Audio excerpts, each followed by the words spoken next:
नमस्कार साथियों, आप देख रहे हैं इंडियन नेशनल न्यूज सच की खोज। मैं रिंकू राज और आज हम कौशाम्बी जनपद में पुलिस अधीक्षक कार्यालय के महज थोड़ी सी ही दूरी पे मौजूद हैं। जैसा कि हमारे पत्रकार साथी तालिब सिद्दीकी के साथ वीडियो के माध्यम से आप देख सकते हैं, ये जो सीन आप देख पा रहे हैं ये कौशाम्बी पुलिस अधीक्षक कार्यालय है। उसके थोड़ी सी ही दूरी पे ये हमारे साथ में एक भैया मौजूद हैं। इनका नाम जानते हैं, इनके पिताजी का नाम और इनकी प्रमुख समस्या क्या है वो भी जानते हैं। हम आपको इस बात की जानकारी दे दें कि ये जो भैया हैं इनके साथ में ये तमाम जो लोग हैं वो आए हुए हैं। ये आज धरना प्रदर्शन करने के लिए मंझनपुर में आए हुए हैं क्योंकि इनको न्याय नहीं मिल रहा है। इनके साथ इन्हीं के मोहल्ले के रहने वाले, इन्हीं के वर्ग के लोग हैं जिन्होंने इनके साथ मारपीट की और इस प्रकार से कि पूरी तरीके से योजनाबद्ध तरीके से लगभग 20 से 25 लोग इकट्ठा पहले से ही योजनाबद्ध तरीके से मौजूद थे और ये जैसे ही वहां पे पहुंचे इनके ऊपर हमला कर दिया जाता है। जब ये प्रार्थना पत्र उस संबंध में देते हैं तब इनका कहना है कि पुलिस प्रशासन और विरोधियों की मिली भगत से इनका जो प्रार्थना पत्र है वो बदल दिया जाता है। उसके बाद में उल्टा इन्हीं के ऊपर मुकदमा कर दिया जाता है। ये आज अपने तमाम साथियों के साथ आए हुए हैं मंझनपुर में धरना प्रदर्शन करने के लिए क्योंकि इनको जो न्याय नहीं मिल रहा है। इसी वजह से यहाँ पे ये जो साथी हैं इनके साथ में ये जो आए हुए हैं ये पूरी तैयारी के साथ आए हुए हैं क्योंकि सुबह का टाइम था कि अपना भोजन वगैरह सारी चीजें लेकर आए थे। यहाँ पर खाने के बाद पूरी तैयारी करके उसके बाद ये धरना के लिए जाएंगे। इस घटना से जुड़ी सारी जानकारी भैया जी से निकालते हैं। भैया जी क्या नाम है आपका? ऋतिक तिवारी। पिताजी का नाम? वीरेंद्र तिवारी। गांव कौन सा है? खूजा। आपके साथ थाना मोहम्मदपुर पैंसा।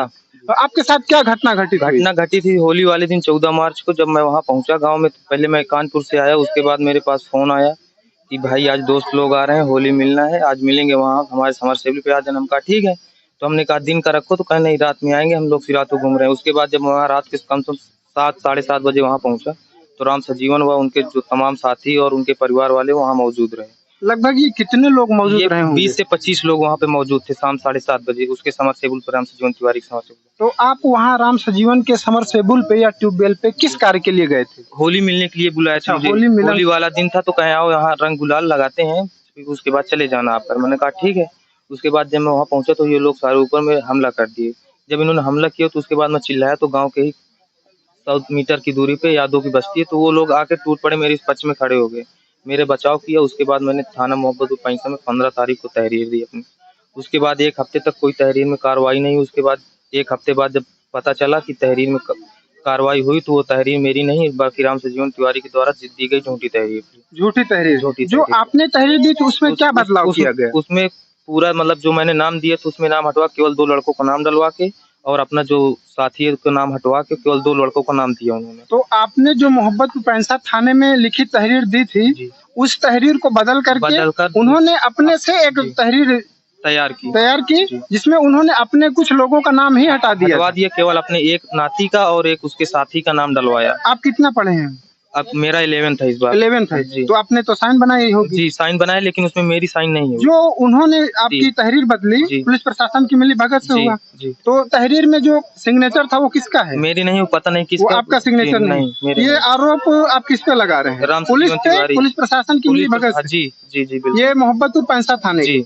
और अब आप आज कहाँ आए हुए हैं? कप्तान ऑफिस मंझनपुर। इसका यहाँ पे आने का आज मुख्य कारण यही है, इंसाफ नहीं मिलेगा तो यहीं धरने पे बैठेंगे। आज आप लोगों ने पूरी तैयारी करके यहाँ पे आए हुए हैं और धरना रखेंगे। जी जी। जैसा कि प्यारे साथियों ये भी सूचना प्राप्त हो रही है कि उत्तर प्रदेश के जो डिप्टी सीएम माननीय केशव प्रसाद मौर्य जी हैं उनके ससुराल की ही ये घटना बताई जा रही है। और सबसे बड़ी बात यह है कि जैसा कहते हैं कि गुंडा मुक्त प्रदेश, भ्रष्टाचार मुक्त प्रदेश, जो कि इन वादों से बहुत परे हैं। ये जो सारी घटनाएं घटित हो रही हैं एक के बाद एक घटनाएं पुलिस प्रशासन की बहुत बड़ी लापरवाहियां देखने के लिए आए दिन मिलती रहती हैं। और इसी संबंध में इनके साथ भी कुछ ऐसे ही घटना हुई है। जैसा कि भैया जी ने ये जानकारी बताई कि ये अपने घर पर ही मौजूद थे और होली मिलन समारोह के उपलक्ष्य में ये गए ट्यूबवेल पे। तो इन्हीं के ही वर्ग के वो लोग थे, ये कहीं दूसरे कास्ट के लोग नहीं थे जिन्होंने इनके ऊपर हमला किया। उसके पीछे का क्या कारण था कि आपके ऊपर डायरेक्ट हमला किया? क्या पहले से कोई रंजिश या साजिश? रंजिश कोई नहीं थी, अगर रंजिश होती तो मैं वहाँ जाता ही नहीं। जी बिल्कुल। जैसा कि अभी हम अपने पत्रकार साथी तालिब सिद्दीकी जी के साथ अभी मौजूद है कौशाम्बी जनपद में। आप देख रहे हैं इंडियन नेशनल न्यूज सच की खोज, मैं रिंकू राज।